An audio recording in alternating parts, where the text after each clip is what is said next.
До письменной истории Якутии мы берем с древнейших времен до прихода казаков, до 1632 года.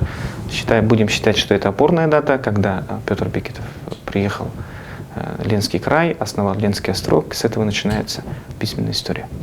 И отвечаю на вопрос, как жил человек в Якутии до прихода казаков. До прихода казаков, человек здесь появляется в период, как было отмечено, каменного века, с палеолита.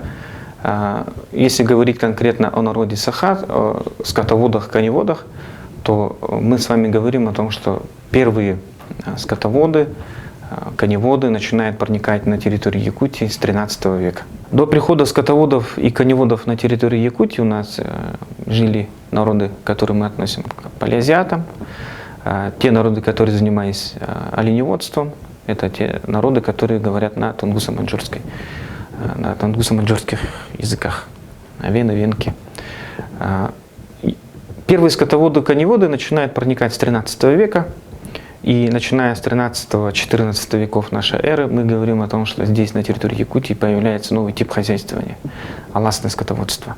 Основной причиной, почему скотоводы закрепились на данной территории, где очень суровый климат, и где на первый взгляд можно отметить о том, что вообще нет условий для разведения скота, мы говорим о том, что, ссылаемся на наших аксакалов, они отмечают о том, что когда первые скотоводы пришли на территорию Якутии, они увидели в Аласах те отголоски степной зоны. То есть, когда мы говорим о таких крупных долинах реки Лены, как Энксиэли, Аркяне и Туймада, то мы говорим о том, что да, тут первые скотоводы могли отметить, что ландшафт, он очень похож на степной ландшафт, где удобно разводить крупный рогатый скот, лошадей и заниматься таким видом хозяйства, как скотоводство. Природные условия у нас очень жесткие, у нас очень экстремальный климат, у нас больше 200 дней земля находится под снегом, 6 месяцев зимы. И несмотря на это, мы говорим о том, что здесь человек, якуты, они разводили скот, лошадей, и чуть не дошли до Ледовитого океана, считайте. То есть якуты являются самым северным скотоводческим народом, который не просто в условиях севера, крайнего севера, сохранил не только свой тип хозяйствования, да, но и культуру. Это нам говорит о том, что аласное скотоводство, оно является одним из самых успешных типов хозяйствования на севере, наряду с оленеводством. Что такое аласное скотоводство? Для того, чтобы понять, что такое аласное скотоводство, мы должны, опять же, разделить на составные части этого определения, и где фундаментом всего понятия является алас. Что такое алас? Алас – это продукт термокарстовых процессов, это, если говорить по-простому, появление каких-то оазисов, степной зоны с полной водой в океане тайги. Но мы говорим о том, что эта зона, она крайне неудобна для земледелия, плюс добавьте еще 200 дней под снегом лежит, что делает скотоводство и коневодство в условиях севера крайне затратным, трудоемким и тяжелым типом хозяйствования. Но несмотря на это, мы говорим о том, что да, начиная с XIII века, первые скотоводы, коневоды закрепляются на этой территории, и алас становится колыбелью якутской культуры, народа Саха.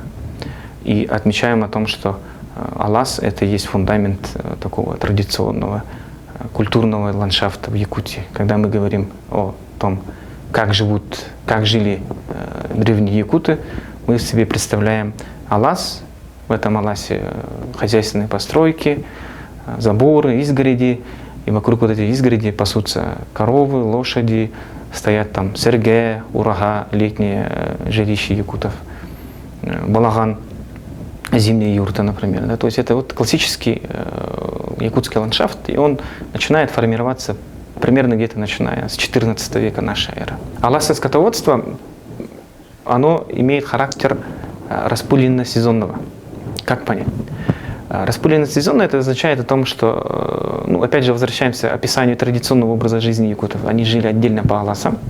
Каждая семья имела свою территорию, свой алас, где они пасли свой скот и занимались коневодством. И плюс еще мы говорим о том, что сезонном.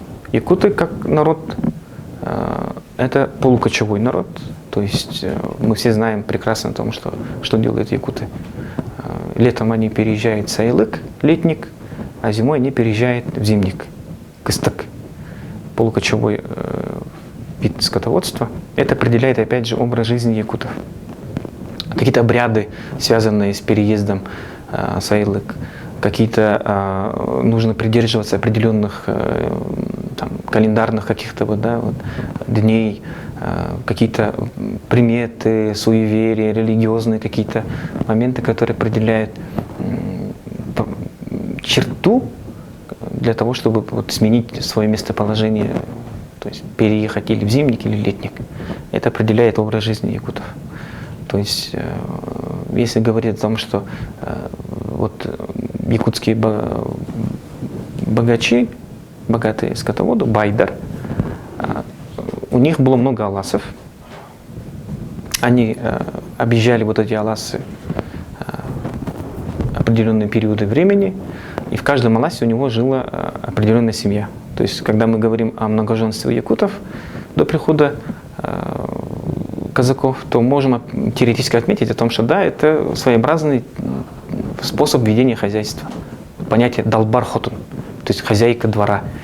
Она держит скот, смотрит за двором, за хозяйством, а богатый хозяин этой всей земли, всего этого скота, он объезжает все свои аласы, смотрит, как там живут его семья, как стоит скот, как пасутся его лошади. Когда мы были в Монголии и в Казахстане, беседовали со скотоводами, современными скотоводами, университет организовал экспедицию, и мы там спрашивали у местных скотоводов, какой самый ценный ресурс для скотовода современного. И они ответили, это вода. Не коровы, не лошади, а именно вода. Если есть вода, то скот будет стоять, там, найдет себе траву, там, что поесть, а вот вода – это основной источник, ресурс для скотовода. И вот тогда мы сразу с вами понимаем, почему первые скотоводы, семьи скотоводов, которые начинают проникать на эту территорию, закрепились здесь. Самое главное богатство – это, конечно, вода. Огромное количество озер, рек. Мы говорим о том, что аласное скотоводство, оно развивается в междуречии Вилюя и Лены, и Ленангинском междуречии, да, то есть это центральные якуты, вилюйские якуты, где у нас скотоводство, считайте, до сих пор процветает. Основной ресурс – это вода. Помимо воды, мы говорим о том, что, конечно, первые скотоводы, коневоды, приходилось им достаточно трудно. Если посмотреть труды Башарина, там очень красиво описано, какими трудностями сталкивались первые скотоводы, которые занимались аласным скотоводством. Отмечается, что первые скотоводы косили сено не летом, а где-то ближе к концу лета, осенью, и косили траву даже не косой, а батасом, то есть пальмой, мечом. И отмечается о том, что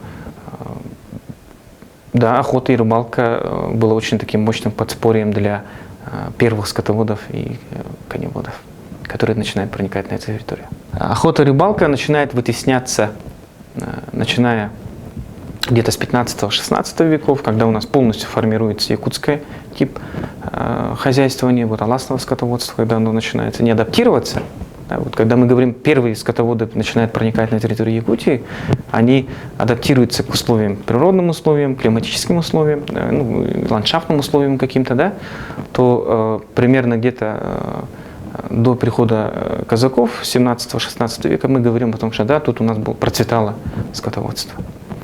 Почему? Потому что одной из причин вытеснения охоты и рыбалки как типа хозяйствования, да, промыслового типа хозяйствования, мы говорим о том, что, во-первых, это мясо, масло, допустим, да, молоко, которое получаем от разведения крупного рогатого скота и лошадей, оно приносит больше дохода, больше ресурсов, чем охота и рыбалка. И второй момент, это, естественно, касается того факта, что корова и лошадь, оно в Якутии является испокон веков как товарной знак, как предмет обмена, как мерило богатства. Мы отмечаем о том, что алласное скотоводство – это семейное занятие, это родовое занятие. И до сих пор мы говорим о том, что якуты меряют богатого человека по количеству скота и лошадей, сколько там жеребят пасутся у него в Аласа, в родовом Аласе, например, сколько коров содержится. И важной новостью для современного якута и якута, который жил в те добрые времена, старые, самая главная новость, сколько родилось телят, жеребят, это есть показатель, который до сих пор является мерилом. И отмечаем о том, что да, с приходом казаков 17 века те семьи, те роды, которые занимались коневодством, скотоводством, они, естественно, платили ясак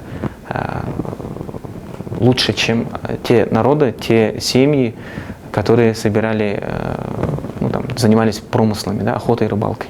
Когда мы говорим о проникновении скотоводческих, коневодческих семей, родов и племен на территории Якутии, естественно, случались какие-то конфликты с местным коренным населением. Но эти конфликты носили характер не таких крупных столкновений. Да? Почему? Потому что оленеводы и скотоводы, у них различный уровень интересов. То есть скотоводам интересны пастбища, вода, а оленеводам, ну, олень где пасется? Они пасутся в тундре, лесотундре. И, конечно, конфликты были, ну, такие не крупномасштабного, чтобы говорить о каких-то оставшихся следах. На территории Якутии скотоводы начинают проникать, начиная с 13 века. Основным типом хозяйствования якутов является алласное скотоводство. Основой являются лошади, коровы. И когда мы говорим о том, что самый главный вывод, да, то, что якуты занимаются практически селекционной работой, выведением специальной породы лошадей и коров, которые умеют пастись круглый год и зимой, и летом под открытым небом, это лошади. И специальную, ну, вывели, считайте, специальную породу, которая адаптирована к местным условиям. Это якутская корова с повышенным содержанием жирности в молоке, которая может спокойно себя чувствовать в условиях короткого лета, долгой зимы. Главное, что мы поняли с этой лекции, что алласное скотоводство является традиционным типом хозяйствования для якутов, является основой для вообще всей культуры народа Саха.